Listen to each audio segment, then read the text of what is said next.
Gridiron Talk. Gridiron Talk. Where's everybody? What the heck? Just me today? It's just me. The one and only Maddox Moore. Maddox, roll the intro.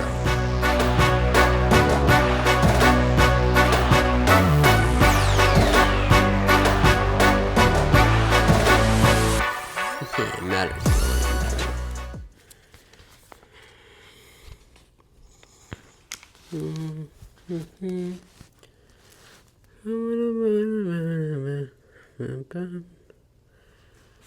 Alright. Well, I'm glad you can make it to Gridiron Talk Season 3, episode, I don't know, week 2. Oh, man. Anyway, long story short, Ben and Langston couldn't make it. That's why I'm doing it by myself. Doesn't matter. The football goes on. So, today we have 4 games, 2 shoutouts, 3 shoutouts, 3 players, and 3 hot takes. So, a loaded episode today. The first game, Iowa State versus Iowa. Now, Iowa, for as long as I can remember, has had the best defense in the country. I mean, whoa, hold on. I gotta restart. Let's talk about last week. Last week we had a crazy week 1. Texas, Ohio State did not live up to the hype. Texas did not play a great game at all. Me and Ben were raving about them, and they did not show up. Simply, Ohio State just played a fantastic game, and I had concerns about Julian Sayin and whether or not he would play to the level that they were saying. I mean, C.J. Stroud was talking about how good Julian Sayin is. I was like, that's kind of crazy. But he didn't. Julian Sayin played incredible. He played really decisive. He didn't make the most acrobatic throws. He had that one big throw to, I forget his name. Anyway.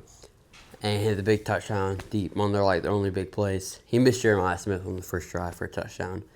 But, yeah, they had a great game. They controlled Arch. And a lot of people aren't criticizing Arch Manning because this is Manning. They don't want to criticize the Mannings, but they move around the fact that Arch Manning played a very bad game. He had a couple good moments, and he had a good last drive. That's really about it. He didn't play a great game, and I overhyped him a lot. A lot of other people did. Second game, Clemson LSU. Sadly, this game was not the way people thought it would, like the Texas game. A lot of people had Texas as their number 1 team. Sorry, Clemson LSU. A lot of people had Clemson as their number 1 team, along with me. I said Texas is, but I think Clemson's gonna. I said Clemson. I think it's gonna win the championship, and Cade's gonna win the Heisman. None of those are looking really true right now. I think it's more likely that. That's a good question. Comment down below if it's more likely that Cade's gonna win the Heisman, or Clemson's gonna win the championship. I think it's more likely that Cade wins the Heisman. I think we don't have a clear... Besides Garrett Nussmeier, we don't really have a clear-cut number 1 Heisman contender. I mean, Lenore Sellers, in my opinion, looks better. But, yeah. Cade, Clement winning the Heisman, or Clemson winning the championship. And what was the last game? Miami, Notre Dame. This was a nightcap on Sunday at 7:30. And Notre Dame looked very good last year. I picked them to win. I picked them to beat Ohio State in the championship. Me and Langston both did. And sadly, Ohio State beat them. Notre Dame had a great team. Ohio State had in my opinion, one of the best college football teams in recent memory, along with the LSU 2019, 2018 Clemson Tigers, 2021 Bama. I mean, that Michigan team was really good. But that Ohio State team, I think, could have beat that Michigan team, if I'm honest. I mean, top to bottom, they had studs. And that Miami team last year was good on up and down. Lost their last 5 straight games of the season with number one overall pick Cam Ward. But they had a really explosive offense, but a shaky defense. I wasn't expecting much from them, especially since their quarterback was Carson Beck. But Miami surprised me, along with a lot of other people, and having a very explosive offense, but really stifling defense. Goodness, Booney? You can lay him in. You just lay him. Yeah. Oh. Anyway. Miami. They played really good. They had a really good defense. Carson Beck surprisingly played really, really good. He was explosive. He looked like 2 years ago, Carson Beck, when we said he was going to be an overall pick, Heisman favorite. And he had a very shaky, bad Georgia, his last year at Georgia, then leading to Gunnar Stockton replacing him due to injury and then overall talent. But, Miami played good. They're ranked 5 now, if I'm correct. Probably should update this. My phone's recording, so I can't check normally. But, yeah, what a week 1. Incredible week 1. Week 2 now. Like I said, Iowa State, Iowa, blah, blah, defense, no offense, Cooper DeJean. Iowa State, I really like Iowa State. Iowa State's been Iowa, not Ohio State. Ohio State could win the championship. Anyway, Iowa State looks very good, and I think they won 24-7 all day, every day, 24-7. See what I did there? Iowa State looks good. They impressed me with the win against Kansas State. I didn't think Kansas State was going to be that good. They're always not that good. But, I think they win. Next game, Ole Miss, Kentucky. Ole Miss, I think, is ranked 20. And Iowa State maybe 22. I haven't updated these because I wrote it like Monday. I wrote it Monday, and the rankings came out Tuesday, and I forgot to update this. But my apologies on that. I think Ole Miss, Kentucky's always a sneaky team. Like, if you flip back last year, they almost beat number 2 ranked. I think it was number 2 ranked. Georgia last year, they didn't. Kentucky's just going to have to do a full rebuild. Like 2 years ago, Clemson played them in the bowl game. They're really explosive. They had a receiver with them that went to LSU now that beat us really badly when he was at Kentucky and beat us really badly when he was at LSU. So, I guess Kentucky just produces wide receiver 1 players. I think Ole Miss wins 31-24. The key player in this game is Austin Simmons. It's really basic. It's really simple, and it's not very flashy or outgoing there. Like, of course, it's Austin Simmons. He's the starting quarterback. He's a lefty. He's been behind Jackson Dart for 2 years. He's played the Ty Simpson role, except Ty Simpson's garbage. But Austin Simmons, he looks flashes of excellence, flashes of a starter from time to come, and he could be the next starter for the next 2 years if he doesn't leave for the draft, which I don't think he will. He played also the Arch Manning role. He stayed for 2 years. Except Arch Manning also isn't playing very good. And a note, because what we're about to go over is Michigan and Oklahoma. A note, this is week 2. A lot of people in these sports talk shows first get up. They make these big statements like LSU's going to win the championship, Clemson's not going to make the playoffs, and all these things are going to happen. But we only saw 1 week of football. Some teams didn't even play that week, they did by week. It's like the first week in NFL. Like, I'm filming this on a Thursday night. When I'm done, I'm about to watch the Cowboys-Eagles game. We can let's say the Cowboys win. The Cowboys are winning the Super Bowl, and the Eagles are garbage. It's the first week. Last year, Clemson lost the first game against Georgia very, very, very badly. I was at with Ben Sanders, actually, fellow co-host, and at a pool party, and I was like, man, this is not like our year. We came back, battled back, and made the playoffs. So, it's not how you start, it's how you finish, and it's so important to keep your expectations reasonable when people are overreacting with Arch Manning. I don't think that's fair because he faced the best defense in the nation in week 1. His first ever road start was against the best team in the nation, best defense in the nation, with the best defensive coordinator with the loudest crowd. Kind of recipe for disaster. Anyway, Michigan, Oklahoma, the big game. Every week we have a big game that either plays at night or in the day. Last week it was the Ohio State game. Boom. And then we kind of had 2, and then Clemson, LSU. This is our big game for Saturday. I think it's going to be, I actually am more excited for this game than I was for Texas, Ohio State. Like, I knew Texas Ohio State's going to be a close game, but I really am going to enjoy this Michigan-Oklahoma game. They got two really good quarterbacks for Michigan. I've been raving about Bryce Underwood. If you look back at the episode before the season finale last year, go check it out. It's actually one of my favorite episodes we filmed. We were literally in a garage, but the content was off the charts. I really liked what we did there. Shout out Langston and Ben. But I said Bryce Underwood will be in Heisman contention next year, which is this year.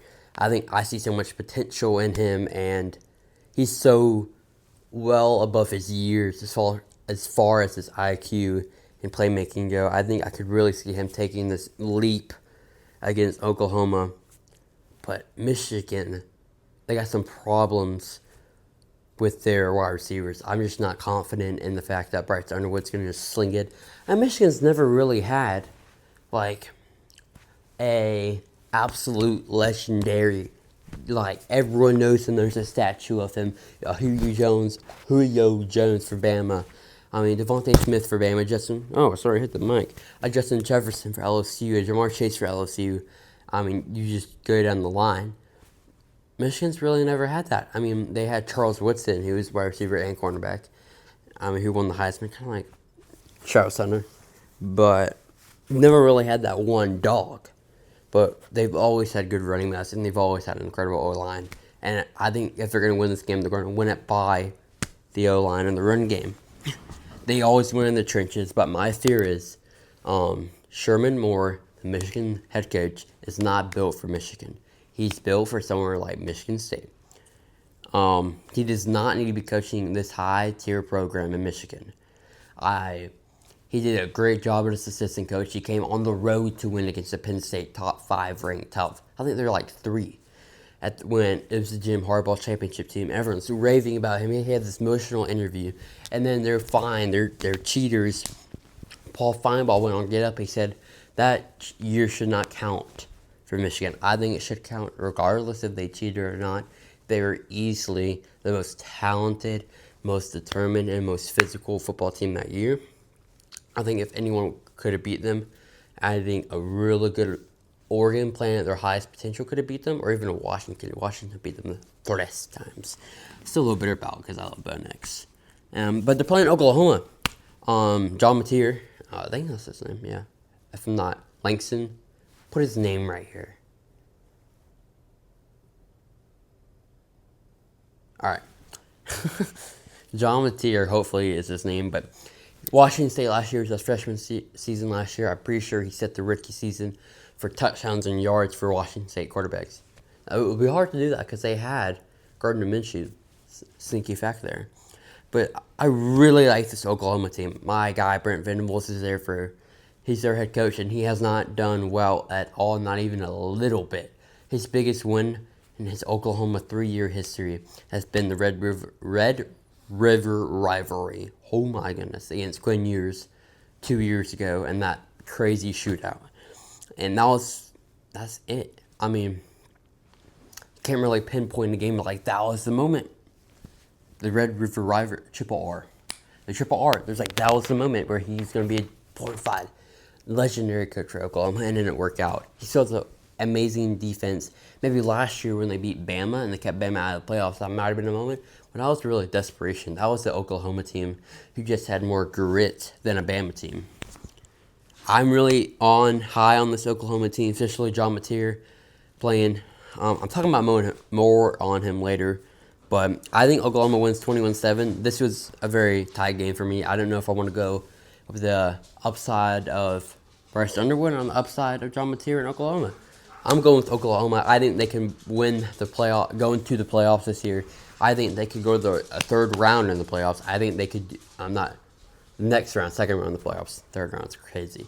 I think this Oklahoma team could be very good. And if they get all the pieces together, I think they can make it to the round 4 playoffs. 4 teams left. I think they can do that. This is going to be a very good Oklahoma team.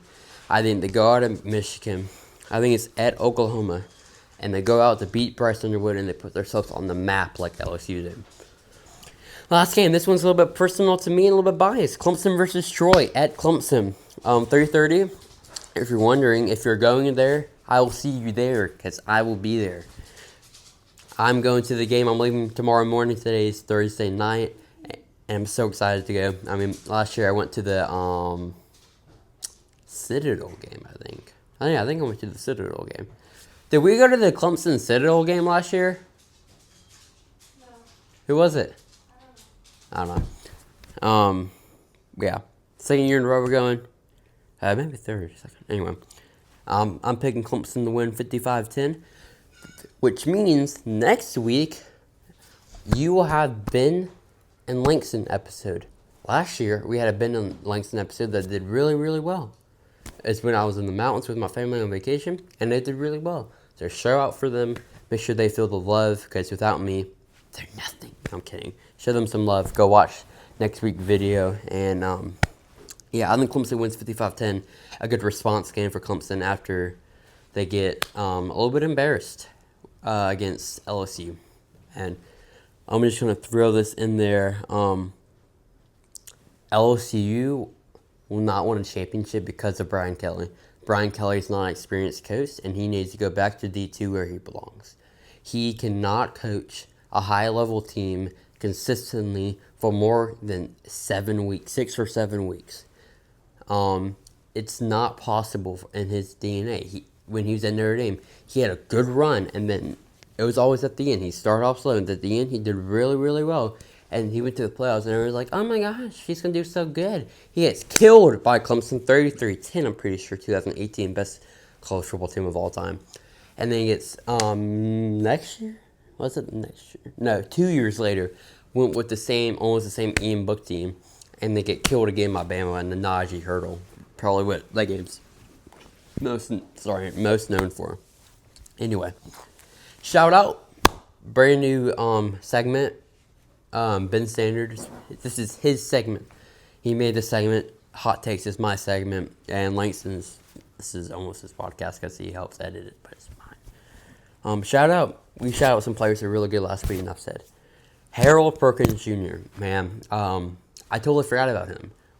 Last week, week 1, I was raving about him. I said he could be top 5 pick in the NFL draft. I think this guy could be a top 5 pick in the NFL draft this year.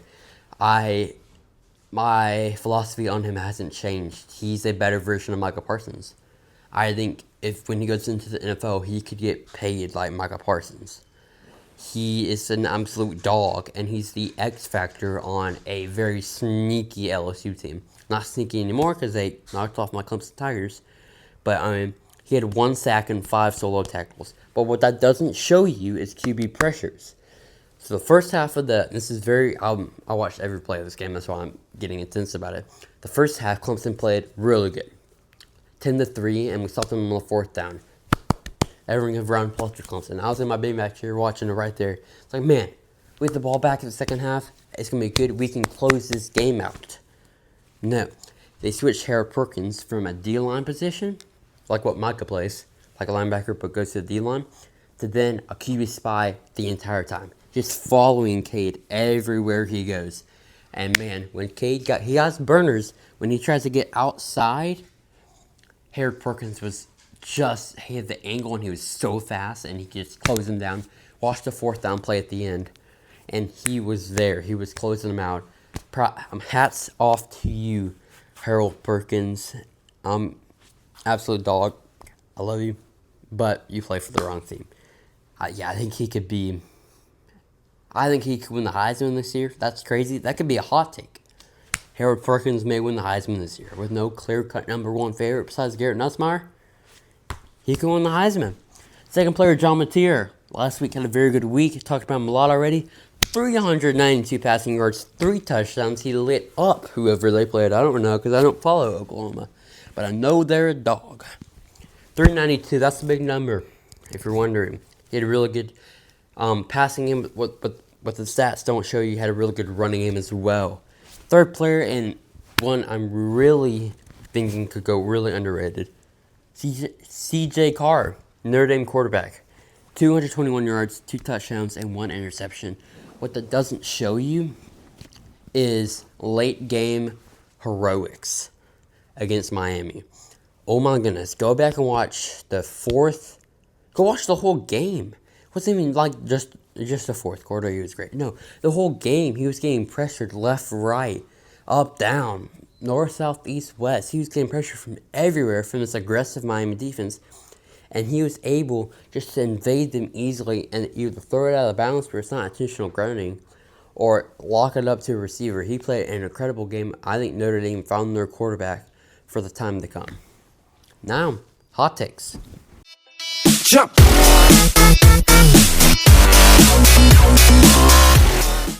Today's hot take item: bacon et fried pork skins. It's like the most southern snack I think ever. It says crunchy and delicioso. Yeah, hot and spicy flavored. That's why I got it. When I was checking out the guy at the cash register, was like, these are really good. So, hopefully,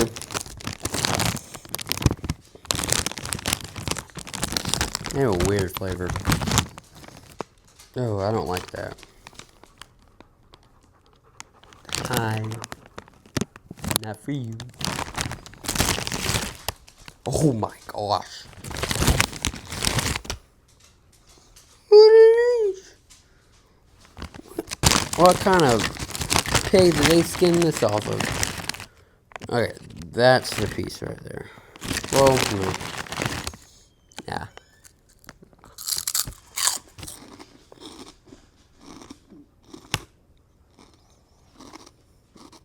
Oh man.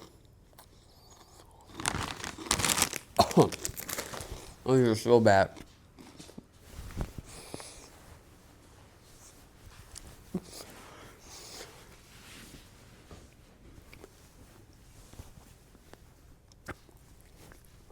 Oh, those are so bad. Oh.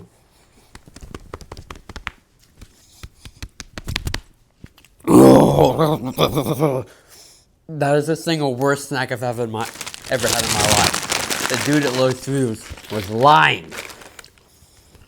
Ugh. Mommy, are you back there? No. Yes. Oh, can you hand me that water? Right there. Are you done? No. Oh.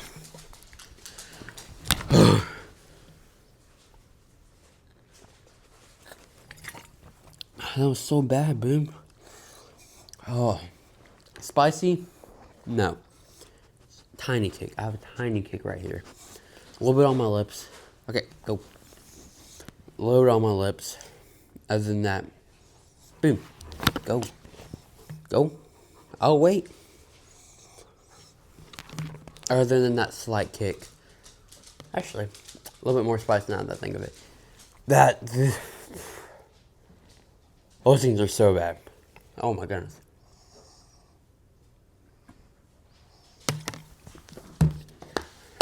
Here's what I'm going to do.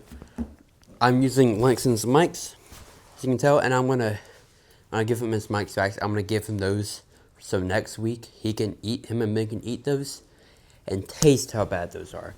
Oh my goodness, those are terrible. Let me see what time we're looking at here. Oh, only 24 minutes? I can take my time in my hot takes.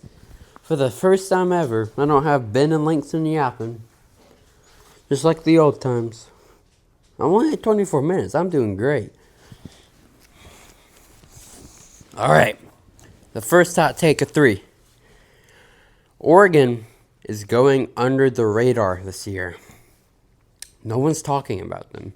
Last year, a lot of people were talking about them because they had Dylan Gabriel came from Oklahoma. And, man, those things were so bad. I think they're a really underrated team. I think they played a really good game last week. I think they could be a really sneaky playoff team. That, like, okay, Oregon's in the playoffs. No one's really surprised. But when the time comes and you have to face them round 1, you don't want to face Oregon. They have explosive power, and Dane Lanning's the best recruiter in the nation. I'll take him over anyone else. Kirby Smart maybe the second best. Him and Lincoln Riley. Nah, bro. Dan Lanning is the GOAT at recruiting. Yeah, I think Oregon could really put themselves on the map with a very good win. I feel like they're playing either Ohio State or Penn State this year. One of their regular season games. If like they just like a kill a Penn State, that's like, okay, now they're on the map. Like a Ohio State last year. Oh my goodness, what a game. The regular season game between Oregon and Ohio State. One of my favorite games. College football history. Super underrated. No one really pays attention to that game because the playoff game. But that game was electric. It was in Oregon, in Eugene. And man, what an electric game. Second one. Clemson needs to win this game by a lot. Or people are going to come after them and say they were a fraud. I mean, Clemson's always getting hate because we were so good for so long. And Dabo is a very likable coach. But some people, that he call him annoying, which I think is crazy. But Clemson really needs to win this game by a lot. Because if they let them, like Troy, score 17 points or 21, that would be terrible. How can you let your top 5, top 3 defense get scored on? I had them giving up 10. But that's a touchdown in the first quarter and a field goal in the third. That's how it was against Citadel last year. No. My dog. And they really need to win this game by a lot to silence the haters. And just, we need to go under the radar. Dabo said they want, what did he say? He wants people to think Clemson sucks. And that's what he's going to use. I'm surprised he didn't use the LSU want to know t-shirt thing more often. Like, I wasn't in the locker room. He probably did.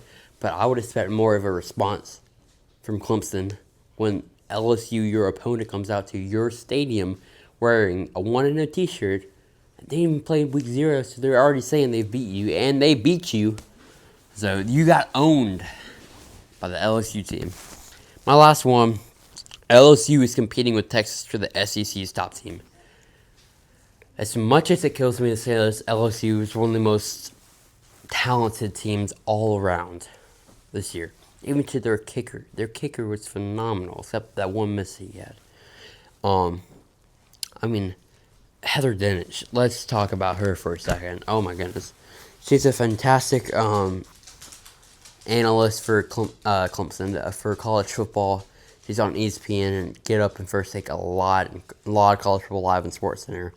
Fantastic, and she makes really bold and good predictions, and she's great for the sport. But while saying that, she made a really, really bad prediction on Get Up. She was like, yeah, my top 12 teams, number 1, LSU. First of all, I've been around, last time, go. Thank you. He's like Peter on College Game Day. He just keeps coming in. And LSU, you don't see a team jump from 8, I think they're like 8 or 9, to 1 in one game when they won on the last play. There was a 4th down, and Clemson was in the red zone, and they beat them on the 4th down. You don't put a team number 1 for that. You would move them up 3 spots, 4 spots at the most. If I was a committee, I would move them from 3 to 5. Not completely in top 4. Probably either 4 or 5. It's fair. But number 1, Heather, come on. By the way, they actually put them up to 3. So a very big jump for them. Moved up to 5 spots. In Texas, they lost. I mean, we saw it. But do not get them mistaken. They're a very talented team. They face the best team in the nation. That's why Ohio State's ranked number 1. Everyone's like, oh my goodness, Texas is so bad. Why are they doing so bad?